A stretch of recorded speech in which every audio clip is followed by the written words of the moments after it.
안녕하십니까, 스텝 산사입니다. 오늘 2분기 전망의 마지막 시간입니다. 5대 FAQ 중에 나머지 2개, 실적하고 밸류에이션을 다룰 거고요. 그리고 메타의 뒤를 이을 혹시나 밸류업 대상이 되는 종목이 미국에 뭐가 있을까 얘기를 제가 드릴 겁니다. 전 사실 이거는 이제 페이팔이나 알파벳이라고 보고는 있는데, 먼저 5대 FAQ의 2가지 실적 밸류에이션 중에서 실적부터 이야기를 드리려고 해요. 2023년에 S&P 500 EPS 증가율은 3%에 불과했습니다. 근데 주가가 작년에 왜 많이 올랐냐면 올해 S&P 500의 EPS 증가율이 11%라고 확대될 것이기 때문에 주가가 좋았던 거죠.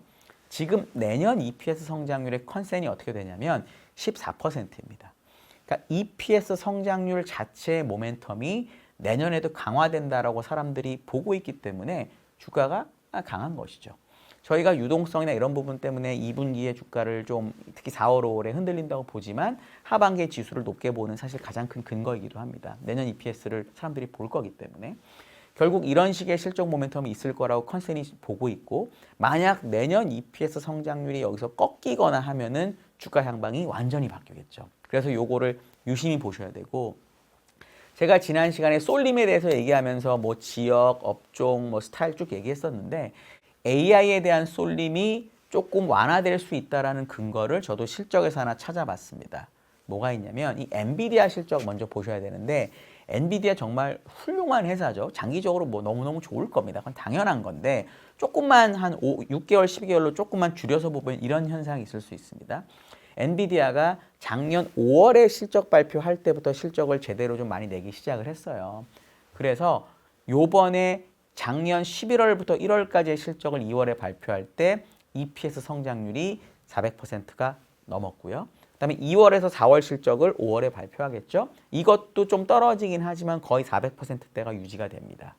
그런데 컨센서스에 따르면 5월부터 7월까지의 실적 성장률은 100% 초반으로 감소합니다. 그 다음부터는 더 많이 떨어지거든요. 100%의 성장률은 정말로 훌륭한 건데 중요한 거는 500 몇십에서 400에서 100으로 떨어진다는 거죠. 그러니까 주식은 저는 변화율의 함수라고 생각하기 때문에 이 실적 성장률의 모멘텀이 확실하게 떨어지는 5월, 7월 분기가 분명히 변곡점이 된다고 봅니다. 주식은 먼저 반응하니까요. 반면에 얘기 드린 것처럼 S&P 500은 올해보다 내년 성장률이 높습니다. 그러니까 기본적으로 엔비디아의 실적 모멘텀에 비해서 시장 모멘텀이 강해지는 타이밍을 시장이 볼 거고요. 또 하나는 엔비디아가 분기 실적을 발표했을 때 실적이 이렇게 나왔으니까 그 다음 분기 실적을 올려야 되잖아요. 너무 잘 나왔으니까. 이 올린 폭, 이걸 이익 상향 조정 폭이라고 하는데 작년 5월부터 지금까지 이익 상향 조정폭이 줄고 있습니다. 예를 들어서 작년 5월에는 실적이 딱 나오고 이익 상향이 한 70% 정도 됐던 것 같아요. 8월에 뭐 40 내려오고 요번 실적 발표가 딱 나고 이익 상향 얼마가 됐냐면 16%에서 20% 사이로 이익이 올라갔습니다. 물론 실적 발표를 하고 그만큼 올라가는 거는 정말 대단한 거예요. 근데 다시 한번 말씀드리지만 70에서 시작을 했기 때문에 내려온 겁니다. 다음 분기 실적 발표를 하면 상향 조정폭이 이거보다 클 가능성은 별로 없는 거죠. 저는 그런 관점에서 만약에 반도체를 하시더라도 비엔비디아 반도체를 하는 게 좋다라고 지금은 생각을 하고요. 그리고 만약에 텍 종목, 성장주를 하시더라도 반도체를 뺀 나머지를 해보면 어떨까라고 그래서 지난 시간에 쏠림에 대해서 얘기를 했었습니다. 그리고 2분기는 또 어떤 면이 있냐면 나스닥의 EPS 성장률보다 다우존스의 성장률이 커지는 거의 유일한 분기입니다. 올해 들어서. 그러니까 그 흐름이 사실은 최근 3월 달 요때 은행, 에너지 이런 종목들이 되게 좋아진 이유고요. 물론 유가도 오른 것도 있지만 그래서 그런 부분도 고려하시는 게 좋겠다라고 생각을 합니다. 밸류에이션 얘기를 또 드려야 되는데 사실 밸류에이션은 제가 지난 시간에 얘기 드렸던 생산성 향상이 제조업으로 넘어가기만 하면 문제가 없습니다. 왜? 어차피 생산성이 향상돼서 우리가 원래 알고 있던 100원을 넣어서 100원을 만드는 회사였는데 생산성이 좋아지면 이게 50원 넣어서 100원을 만들지도 모르거든요. 그렇게 되면 이 생산성이 구조적으로 올라가고 나면 밸류에이션이 확 내려가기 때문에 의미가 없어집니다. 근데 그걸 아직 확인하지 못했기 때문에 일단은 밸류에이션 얘기를 들어볼 필요는 있다라는 거죠. 밸류에이션을 길게 보기 위해서 제가 이제 쉴러 PER, 쉴러 교수가 주는 숫자를 갖고 한번 해봤는데 이거를 과거 12개월로 보거나 아니면 10년짜리 쉴러 PER로 보거나 어떤 방법을 보더라도 현재 PER은 100 몇 년 동안의 1표준 편차보다도 위에 있고요.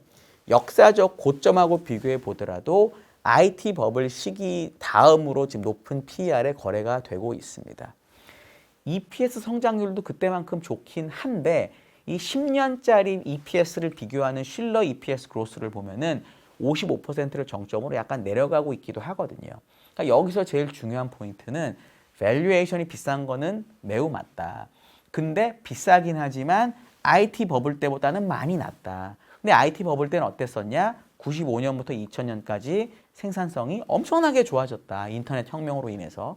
그렇기 때문에 우리는 지금의 AI 혁명이 인터넷만큼 많은 사람들의 인생을 변화시키는지를 살펴보고 밸류에이션을 봐야 되는데 현재 시장의 분위기는 그렇다라고 본다는 거죠. 참고로 정점에서의 나스닥 PER은 3만 배였습니다. 지금 아직 나스닥 30몇 배밖에 안 되잖아요.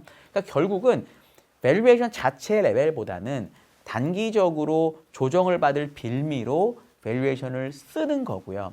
생산성만 좋아지면 EPS가 계속 좋아지기 때문에 어느 정도 주가는 갈 수 있다. 하반기 되면 저희가 지난 시간 주장한 것처럼 그렇게 보시는 게 맞을 것 같습니다.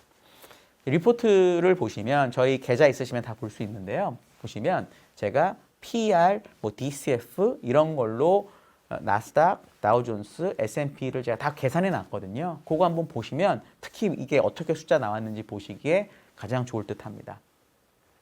메타의 후속이 될 밸류업 종목 얘기 드리고 끝내야 되는데 저는 페이팔, 그 다음에 이제 알파벳 정도라고 생각을 해요. 사실 메타는 독점적으로 매출을 내고 사람을 줄여서 이 영업이익률 2배로 내고 자사주 왕창 사서 배가 밸류업 됐다라고 말씀을 드렸잖아요. 이 특히 페이팔 같은 경우는 어떤 점이 달라서 지금까지 주가가 안 되고 있냐면 메타의 SNS 시장에서의 점유율이 떨어지고 있긴 하지만 아직 60%가 넘습니다. 하지만 페이팔은 이 캐시리스라고 하잖아요. 현금 없이 지불하는 이 비즈니스 북미에서 여기서의 점유율이 현재 10% 초반밖에 되지 않습니다. 조금씩 올라가긴 하지만. 그러니까 독점력이 월등히 메타보다 떨어졌기 때문에 매출액 증가율이 메타보다 작게 나왔습니다.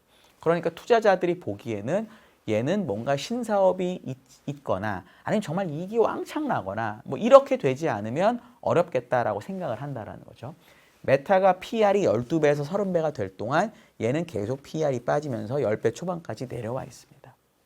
알파벳도 PER을 메타랑 비교해보면 원래 알파벳의 PER은 뭐 변화가 크진 않지만 그래도 30배가 넘는 수준을 많이 유지했었는데 최근 성장률이 떨어지면서 20배대까지 내려와 있습니다. 메타는 더 낮았었는데 이익을 100 몇 % 증가시키면서 올라간 거고요. 알파벳은 그렇게 못 올라간 상태입니다. 페이팔, 알파벳 둘 다 이익 성장률이 나오지만 메타만큼 드라마틱하지가 않았고요. 그리고 자사주 매입에 대한 부분들도 재작년까지만 해도 페이팔이나 알파벳이 메타보다 강력하지가 않았습니다. 근데 작년에 드디어 페이팔은 알파벳 메타보다 더 많이 사게 됐고 알파벳은 꾸준하게 사고 있는데 메타의 자사주 매입 속도가 작년에 줄면서 약간 역전이 되고 있는 그런 상황입니다. 결국 이 알파벳은 독점력이 워낙 좋은데 상대적으로 비싸고 페이팔에 비해서는 페이팔은 독점력은 없는데 알파벳보다 쌉니다. 이게 상쇄된다고 보면 결국 두 기업 모두 얼마나 많이 구조조정을 빨리 추가로 해서 이익률을 높이느냐가 핵심입니다. 메타는 1년 만에 20%가 넘는 사람을 내보낸 반면에 페이팔은 늦게 빨리 시작을 하긴 했어요. 사람을 줄이는 걸. 하지만 되게 2년 동안 10%밖에 못 줄였고 알파벳은 거의 줄인 게 없습니다. 그러니까 이 부분에 대한 평가를 시장이 안 해준 거라는 거고 이걸 경영진이 어떻게 판단해서 결정하느냐에 따라서 이 두 기업이 밸류업의 대상이 될 수도 있겠다라고 저는 봅니다. 페이팔은 워낙 많이 빠졌기 때문에 얘는 만약에 이런 밸류업이 되면 아마 많이 오를 거고요. 알파벳은 뭐 빠진 게 그렇게 크지는 않으니까 얘가 좋아지는 거는 그냥 조금 더 좋아지는 이런 수준으로 보시는 게 합리적이라고 저는 판단하고 있습니다. 2분기 전망 요약을 하고 마무리할게요. 어차피 저희가 작년 말에 말했던 상고는 벌써 완성이 됐다. 그럼 상반기는 일단 끝났다라고 보고 2분기 초반에는 조금 리스크 관리를 하는 게 좋고 대신 2분기에 실제로 좀 주식이 빠지게 되면 지금 쏠려 있는 게 아닌 덜 쏠려 있는 것들로 대응을 하면서 2분기 말까지 지켜보자. 하반기는 내년 EPS를 반영할 가능성이 매우 높기 때문에 내년 EPS를 반영한 상태의 주가 지수가 사람들이 설정을 할 거고 그러면 그 주가 지수까지는 주가가 오를 가능성이 높다라는 거고요. 전망은. 5대 FAQ는 페드, 솔림, 그 다음에 밸류에이션, 실적, 생산성 이런 것들이었는데 얘네들에 대해서 연준은 금리 3번을 내릴 거긴 하지만 저는 6, 7, 9를 보고 QT 막 빨리 없앨 것 같지만 조금 시간이 걸릴 거라고 저는 본다라고 말씀드렸고요. 그 다음에 생산성은 일반 생산성은 좋은데 제조업이 아직 안 올라오고 있어서 이걸 좀 지켜봐야 된다라는 거고요. 솔림은 완화되면서 이 조정기를 거칠 가능성이 높다라고 말씀을 드렸습니다. 그리고 오늘 제가 밸류에이션, 실적 얘기 드렸고 메타 얘기 드렸습니다. 오늘 댓글 달아주실 때는 이 과거 거 다 같이 달아주셔도 되니까요. 제가 보고 모두 답변을 드리도록 하겠습니다. 감사합니다.